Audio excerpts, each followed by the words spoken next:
That's my best friend. I mean, my brother from another mother.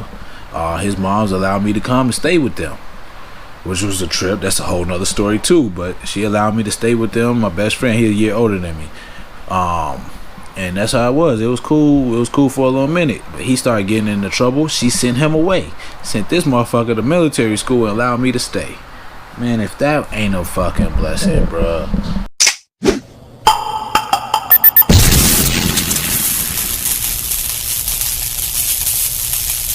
We was out there from like 3rd grade to 7th grade.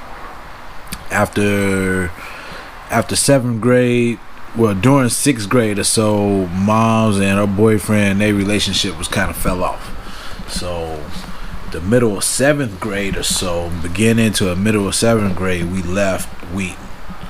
She left him and we left that area. And we came farther back, down towards the city. Not quite in the city, but not far from it. We was in the south suburb at this time. Where the fuck was he at? Like Palos Hills. We was in Palos Hills. Different than where the fuck we just were. But my life up until this point, into this movement, kind of set me up for it. Because we was born and raised up until, we moved on up. We was in the city, around nothing but black folks in the hood. At that, on both sides of the family, kind of in the hood. We had a little bit of dough. We wasn't down and out, but we didn't have a lot. So then we went from not having a whole lot to moving on up. Still not having a whole lot, but experiencing more of a diverse life. Not just in the city, not just a city boy life, not just a black boy life, not just a black family life, but we are a black family, but there now. People don't look like us at the grocery store. Everywhere we go, it's a different culture. It's a different feel, it's everything. So we learned a lot. So by the time we came back towards the city, we was in Palos Hills. It was more of a diverse school at this time. It was blacks, whites, Mexicans, and a lot of Arabs. So it was like a lot more diverse than I've ever seen, which was cool. And I learned a lot about myself, and I learned a lot about different cultures at that time as well. But still wasn't predominantly black. It was pretty much run like white people. Like the rest of the fucking world that I've lived in thus far, except for when I lived on the south side. So that was a trip. That we came back, and I was like 7th grade, so that would put my sister in 5th grade. And I'm not a big outgoing person, in the sense I'm not a very social person. I went to this school, and some of my best friends, early on was females. I had some cool dudes and shit I kicked it with, but I don't really fuck with dudes like that. I don't really fuck with people I don't know, honestly. And the girls kind of like me, so it kind of broke down that barrier I have of, I don't fuck with you, I don't know you, I don't fuck with you. So they kind of helped break that down, and it became cool. But at the same time, life is changing. I'm getting older. My brain is different. I'm thinking differently. I have a high sense of pride about myself. I've been disrespected by the white folks more than one time in my life. I done seen other people. I'm reading more at this time. I'm just a conscious young man at this time. I can't call myself a boy, because I'm thinking on some man shit. Especially since it's me, my mom, my sister. No man in the house at all. You feel me? So it made a switch go off in my head. Around that time is when I started serving. Shit, we gotta do whatever you gotta do to get by. You feel me? So I started serving. Started hanging out with. Always hung out with older kids, or older people in general. But this time I started hanging out with a couple older kids. I'm in 7th grade, so they in high school and shit this time. Hanging out with them, started serving dope, selling weed. Then we went on to fucking dummy rocks, and eventually real rocks, and coke, all kind of shit. It didn't matter. You brought it through. We was hustling it. We was hungry. All of us single mother households. All of us young black men. We had a couple white boys, homeboys and shit, but for the most part, it was us. It was our culture that ran that shit. You feel me? But nonetheless, we was cool. Shit was nothing but respect, nothing but love. Shit, we was just trying to make it. You feel me? So, leaving 7th grade, going into 8th grade, pretty much about the same type of shit, except for I start hanging out with even more of the older kids. So by the time I made it into high school, all my niggas was already in high school. I made it to high school like on some shit. What's up? Like, we hitting this bitch. You feel me?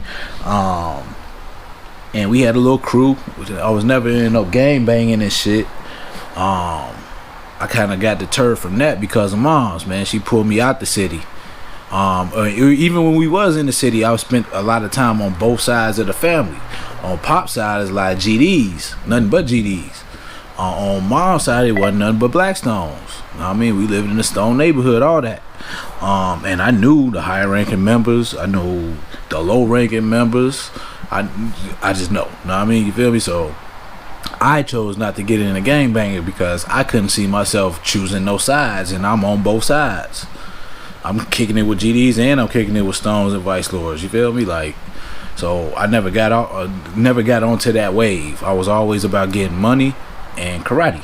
Honestly, all I wanted to do was always do karate, and we always needed money to eat. We need clothes. We like nice shit. You feel me? So that's what my motivation was, and for the most part still is. It's evolved a little bit, but for the most part, it's still my fucking motivation in life. I started getting into competitions, karate competitions, and I would go to different karate schools, with and without my moms, because I was taking the karate shit more serious. Like, before, it was something I did. It was a culture. It's part of the life. But I wasn't thinking competing. I wasn't really driving for that. It was cool to see mom shit on the wall and the trophies and shit growing up, but I really wasn't on that wave. I thought it was cool, but I wasn't really thinking about competing. It wasn't until, I got into like middle school and shit, I started competing. I wanted to see how I was doing with against other people. And I wanted to test my skills, and I'm still thinking UFC, so I wanted to get just better at this shit because I'm thinking I'm about to be like Vitor Belfort, 18 years old, and whoop everybody ass. You feel me? So that's what my fucking goal was. I played football. Okay, so let's fast forward a little bit. So we in high school. I'm at freshman year of high school, first high school. Everything's cool. A lot of my guys get kicked out for selling dope or just being straight fucking, either being assholes or whatever. They wasn't there. We got kicked out. That's what it was. We got evicted. That was the first time we got evicted. I was in high school at this time. I was freshman year. That had to be freshman year. We ended up getting evicted in wintertime. That's another story. I'll come back and tell you that story. Remind me. But we got evicted and had to move. So we moved from Palos Hills area to Oak Lawn area, and that was out of school district, so they wouldn't let me back into the school unless I had an address. Like, my life, I'm telling this story because my life is why I am who I am today, why I don't look down on people, why I help people, why I go out of my way to do what's right even when we're in times of wrong. You feel me? Like, because I've had people do it for me, and I know where I would be, and I just have an idea where I would be if I didn't have intervention by some of the other people I've had in my life, such as Delphi. I love you for that, man. Like, man, straight up, I love you for that, because you already know how Chicago is, man, and I probably would have got ate up. Straight up, I probably would got ate up out there, because the way my brain is, like, I was already thinking negative. I was thinking like it's about to be street. It's about to be like on some 50 Cent on that movie. Like, straight up, it was about to be some get down or lay down, so get rich and die trying type shit. Straight up, it was about to be that, and she allowed me to stay, and that just helped me keep my head on the books. It helped me keep my head on my goals, which is to be a fighter and shit. Like, so this nigga go to military school. She still allowed me to stay there. I stayed in school.